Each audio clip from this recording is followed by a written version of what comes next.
Ja, den der op. Hvor? Ja, ved siden af boghylden der.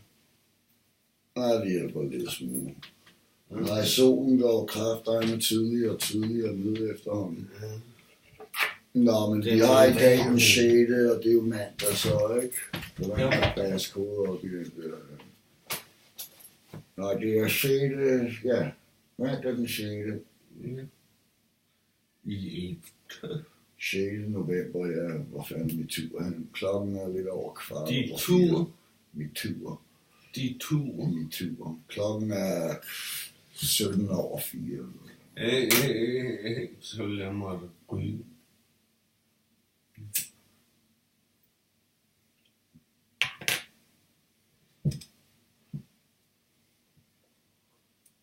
Jeg ville gerne have været ned til købmanden, mens solen skinnede i dag, men det lige pludselig var den væk. Så det blev det samme tid som hver gang. Jeg vil lukke de... Jeg købte 2 af de der ildfaste fade her, og jeg vil prøve på at lave en pie af et eller andet beskrivelse. En tærte.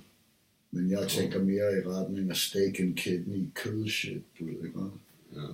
Ren min mor lavede som, jeg tror det var en tærtebom i, og så var der en lag af majs, vel sagtens mestens af, og så hakket kødsovsagtig shit med løg i, eller uden, jeg ved det ikke, men altså næste lag, og så kartoffelmos på toppen, som så blev kogt op igen i ovnen, så jeg også til mosen blev et lag oven på toppen, så den gyldenbrunagtige. Jeg ved ikke lige nøjagtigt, hvordan hun gjorde det, men jeg vil prøve at eksperimentere. Hun gjorde det med fisen. Ja, well, I hvert fald lavede dig. Ja, det er det. That's where we all come out of the same hole. Jamen ikke fra den samme film. Yeah, the same kind of hole. Ja. Men jeg kom ud af dansk kul. Det gjorde jeg også. Nej, det gjorde du ikke. Du Nej, kom det gjorde ud jeg af kanadisk kul. Bullshit. Hun var svensk-dansker. Jamen, Min mor kom hun var... oprindeligt, det er Skåninge, men det var også danskere engang. Ja, men det var den gang. Alle kan ikke skrive trappen, plejer hun at sige. Ja. Men det er også... Og jeg skulle gerne have og skovle lidt potatis.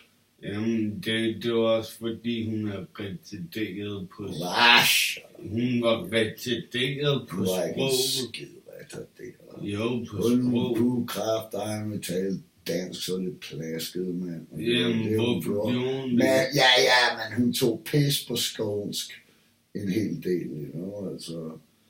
Hendes mor var skåning, det er nok snart der, du lægger. Hende har jeg aldrig mødt. Det er sjovt nok, ikke? Altså, min mors mor var en dyb kristen skåning, der havde alkoholikere. Jamen, det er derfor, du ikke kom med til.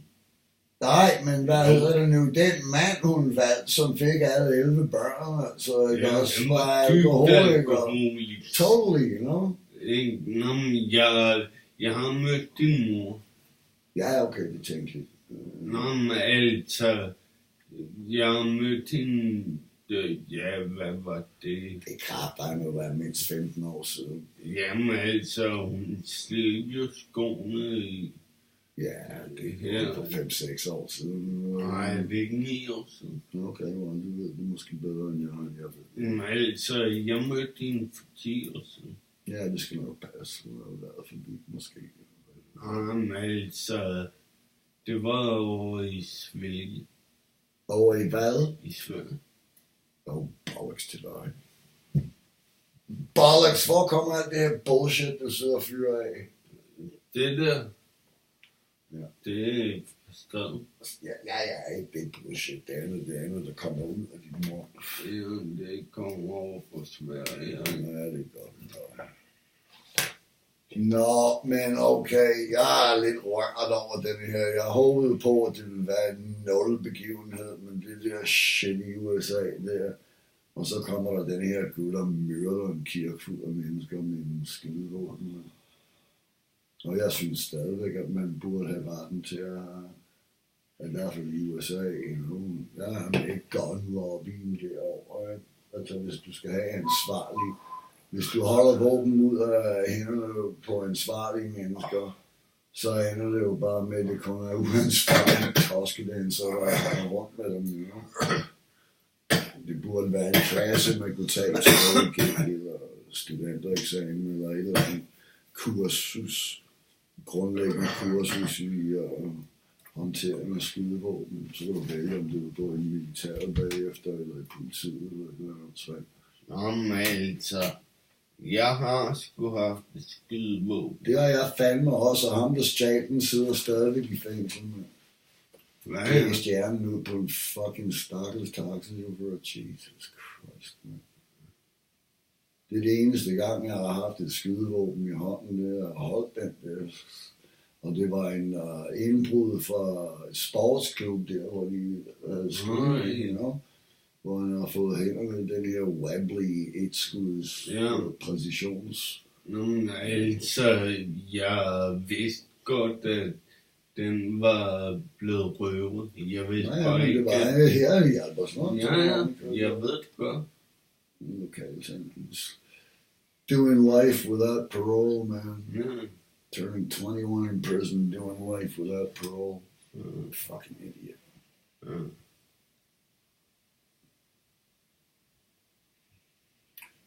Yeah, so what's on your mind? Oh, enjoying me, når den der er væk. Bare smid den i askebæret. Kedelig.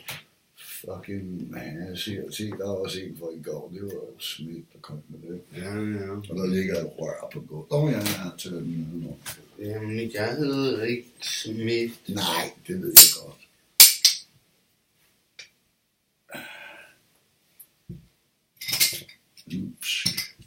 Og så skal vi ryge en lille til. Yeah, well, don't throw these things all over the goddamn place. It's bad.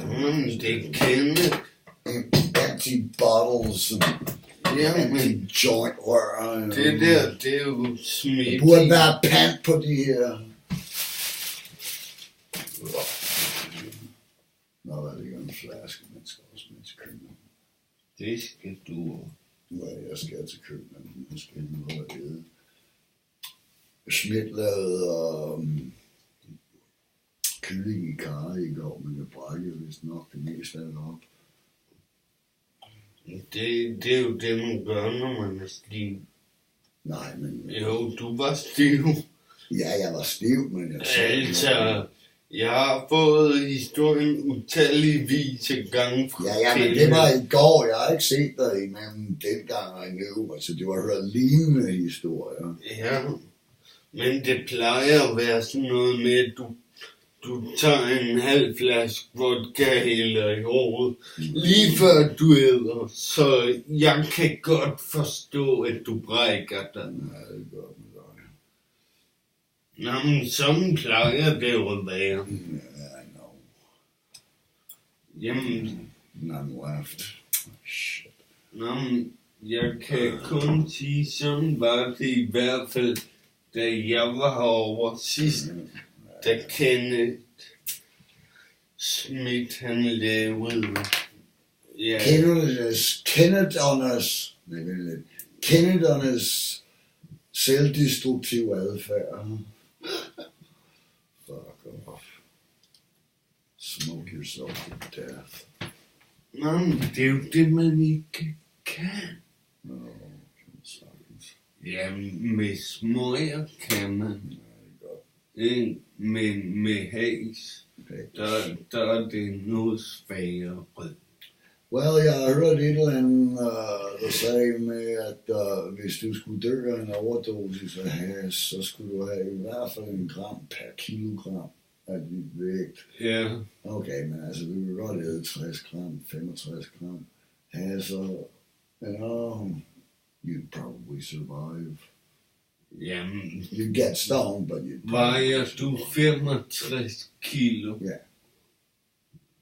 så vejer du jo Eller altså, eller mindre. You know? ja. Jeg har en vægt der, men den står på hovedet, og gider ikke sammen.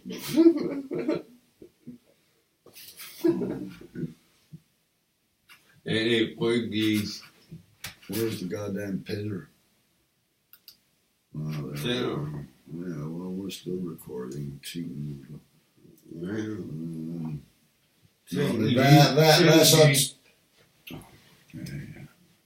Hvad er så titlen på i dags episode?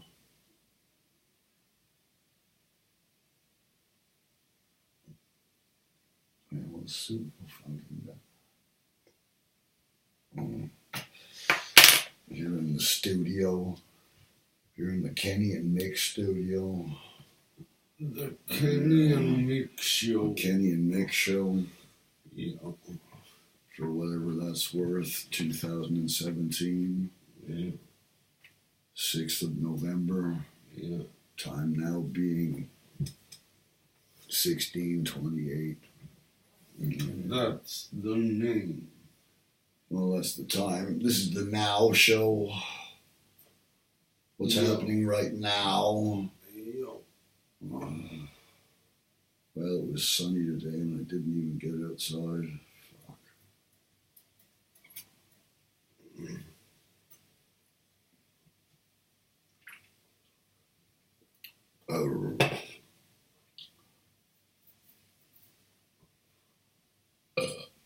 What's on TV tonight? What time? Oh, yeah. Let's have a look at what's on TV. We are on TV. Yeah, I don't feel like looking at myself. Vänner på fjärran, det kommer naturligtvis Family Guy, men det ska jag först till Water for Elephants. That's a movie we missed. It's just ending now. Let's See what it is. I can see it again.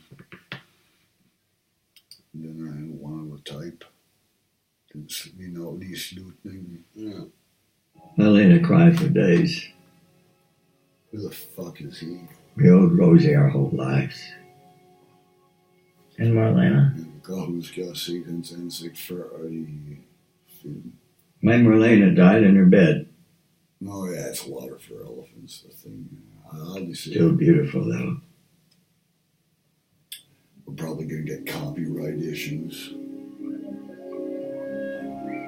That's a nice looking horse. We had a lot of years though. Who the fuck is he? I don't know how I did it, but I managed to give her everything I promised.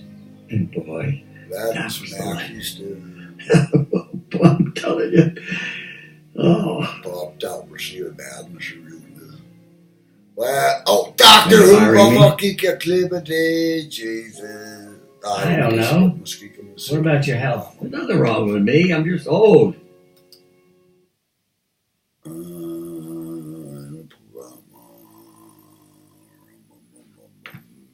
Doctor Who, that's a D, I guess. Boop, boop, boop, boop, boop, boop, boop, boop, boop, boop, boop, boop, boop. Come on, doesn't it? En stor dag, dagens rettige passer. Dronningsrådet truppet se også. Mest se. Er der ikke noget fucking Doctor Who? Nå, okay, det kan man se på Netflix, hvis det skulle være live tv. Ja. Hvis jeg havde vidst, det var klokken 13 eller andet der, så havde jeg sikkert set det. Nå, Water for Elephants. Verdens mærkeligste, så that's over now anyway.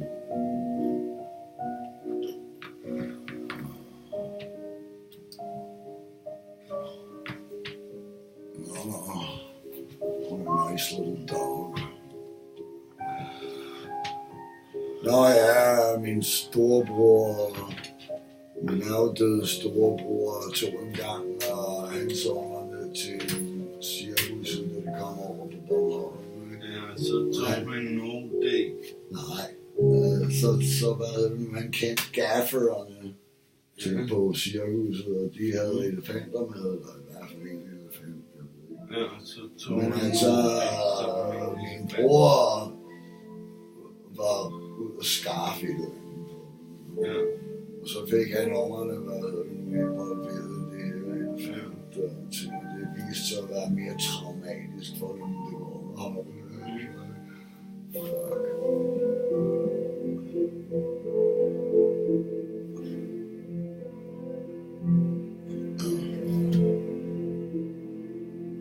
Så vi får copyright issue for film og se fjernsyn.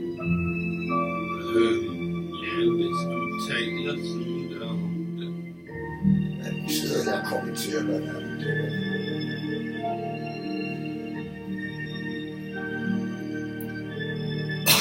Jeg skal have noget motion. Vi kan godt, jeg kan sige sådan noget. Men ikke lige nu. God tid for. Jeg hader ham.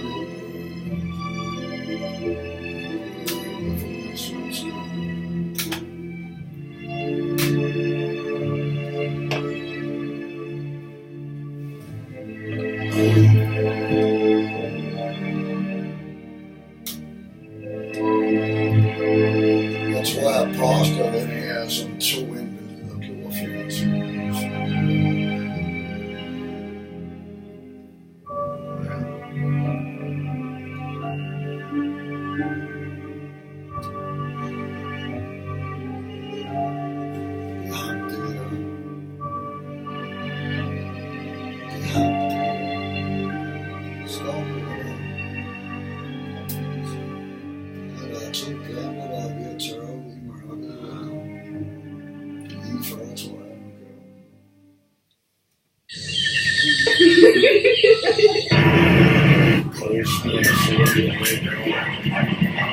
Hvis vi har en god vej, så kan vi komme hurtigere rundt. Postmænd, pizzamænd, politimænd, bankrøverne.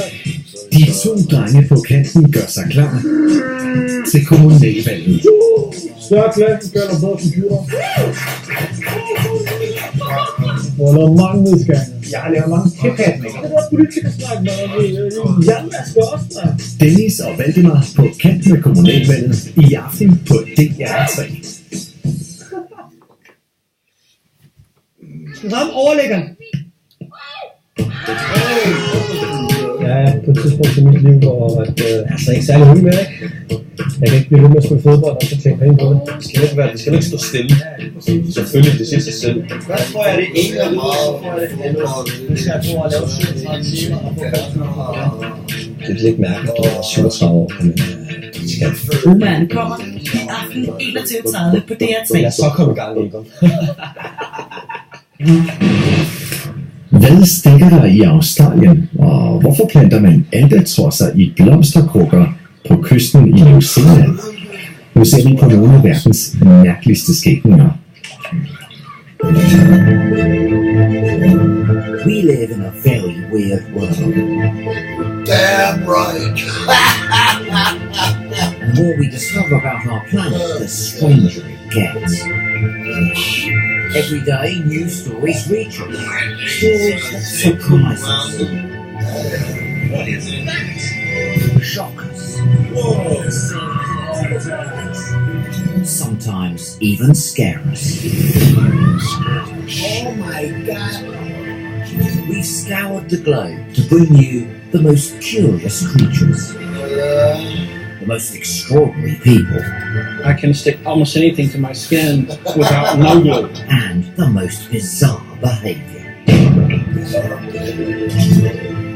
Using eyewitness accounts and expert opinion to explore a weird world of unexplained underwater blobs, flying ghosts, Nikolai, you see this by any chance phone me or something, you want to know how we examine the evidence, test the theories, crap spread to across work the out galaxy. what on earth is going on.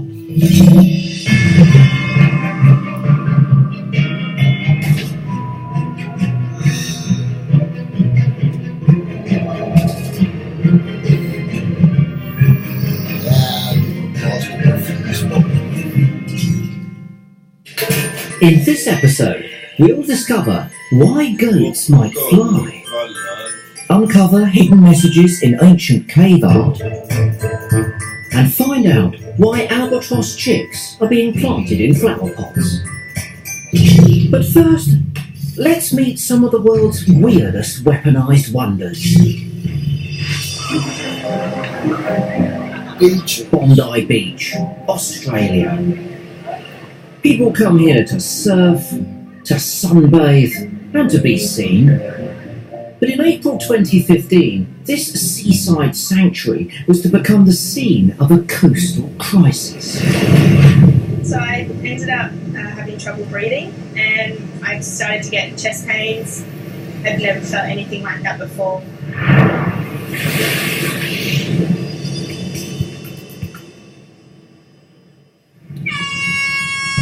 Surf lifesaver Rosie Italiano was taking part in the weekly biathlon. Enjoy it, that's another thing you're never going to get. I did my first leg of the swim, and You're all never was going to normal, hang was out perfectly on that fine. beach, man. Neither But am as she raced towards the finish line, something was waiting beneath the waves. I felt the initial sting on my chest, but I went to get out of my costume, and nothing was there. But I certainly did, It was very frightening. unless somebody But drags despite me the kicking excruciating and screaming all the pain, way. she struggled on. So it wasn't until I got home that the symptoms began worsening, and I began to get chest pain, the rash began developing, and I had trouble breathing. In minutes, Rosie was gasping for air. She was rushed to hospital. Thankfully, the doctors stabilised her condition. But what had stung her?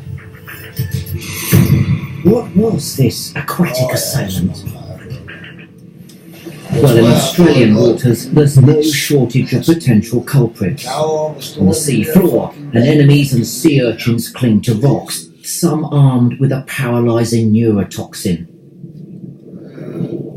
Hiding in the sands lurks the world's most dangerous fish, the stonefish. Spines laden with a potent mix of toxins that could kill a human within an hour. Scuttling along the sea floor, the blue-ringed octopus is one of the most dangerous animals in the ocean. Its venom over 1,000 times more deadly than cyanide. Well, it'll kill you. And sea snakes regularly come to the water's surface, the scene of this crime. But could their fangs really have punctured through Rosie's costume?